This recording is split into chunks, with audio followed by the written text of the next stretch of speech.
So usually I don't talk about international politics, but I said I have to talk about this because we can't ignore it really because it's a menstrual fuck up for the United States and for NATO and for the Western democracies and more or less that Afghanistan fell after the United States spent and NATO spent billions and billions in weapons to Afghanistan, to the Afghanistan government to fight the Taliban.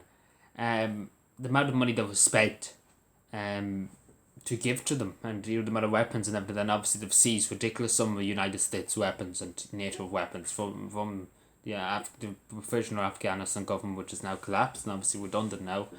Um, but yeah, it's just, we can't ignore that Joe Biden, the president of the United States, is completely incompetent. We have to be honest with ourselves. I was willing to give him a chance. He does forget. He's like myself. I do forget a lot of things. It's hard to remember everything. The human brain can only remember so much, and I understand his position because there's so many things I know myself. There's so many things happen in the woods.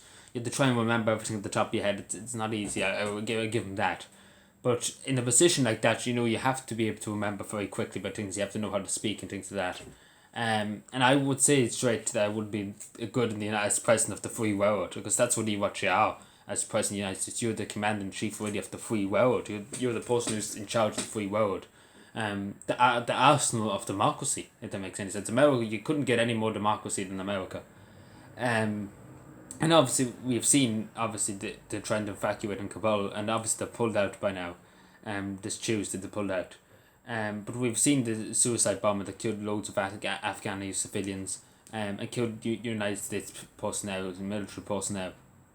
And obviously it was preventable that could happen. But obviously it's a tragedy. It really really is a tragedy, and it's very sad to see it happen. But we have to look at the amount of money the United States have, and they give more weapons now. The Taliban has more weapons now than they ever probably did. And we have to ask, why did Joe Biden pull out? Because they obviously outnumbered them, the Taliban. There was only 70 something thousand Taliban, there was 300,000 Afghanistan soldiers. And obviously the United Nations was supporting them and giving them weapons and things like that. Like, how did they fall so quickly? And how was it allowed that we let the Taliban take over again in Afghanistan?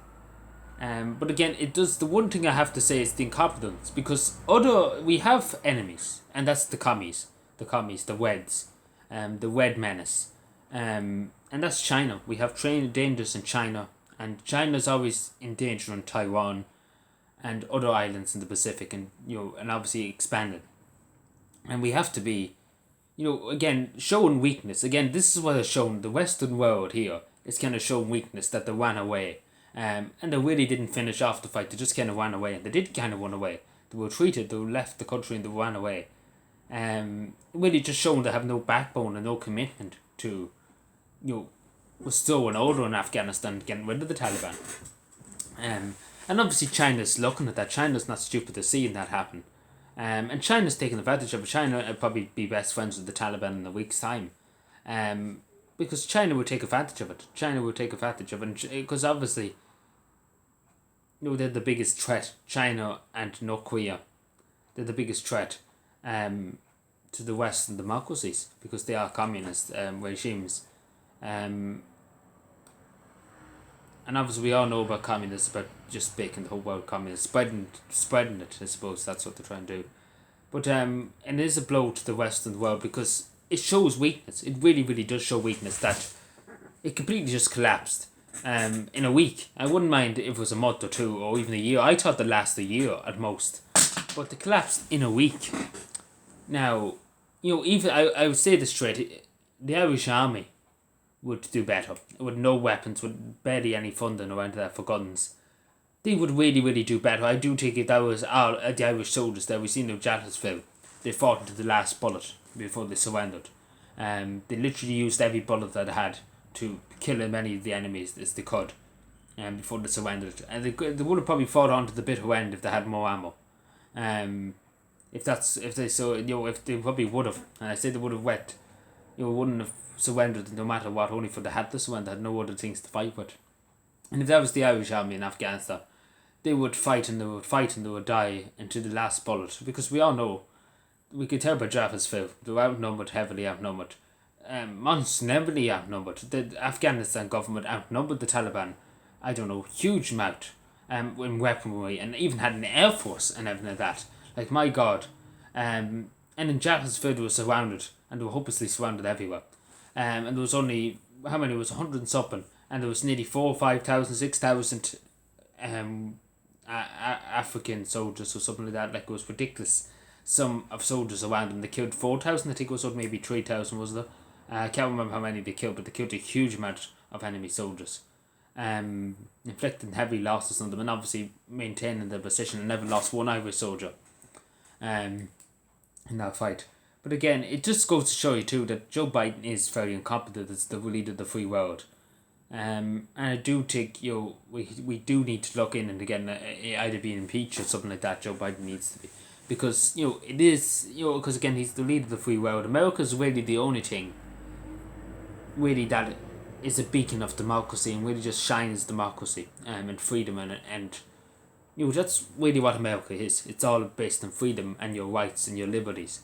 That's what America is. That's why Lady Liberty.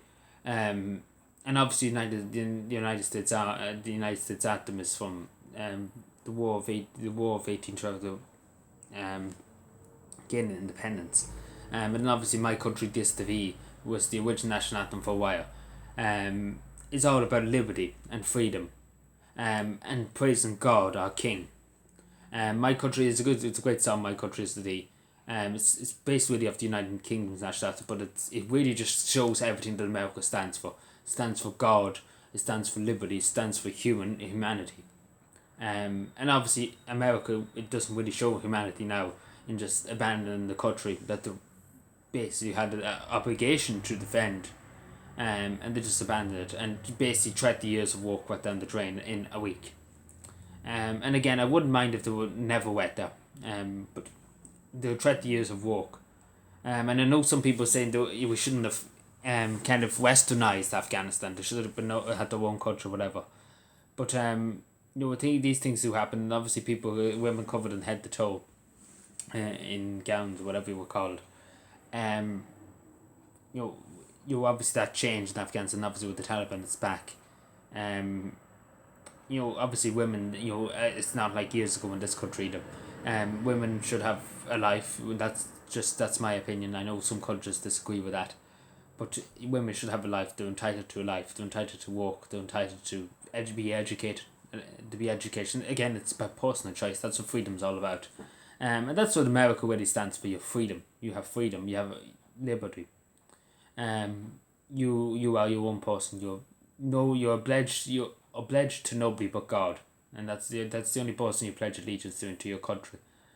But yeah, thank you for watching. Let me know if you can subscribe for more, and bye.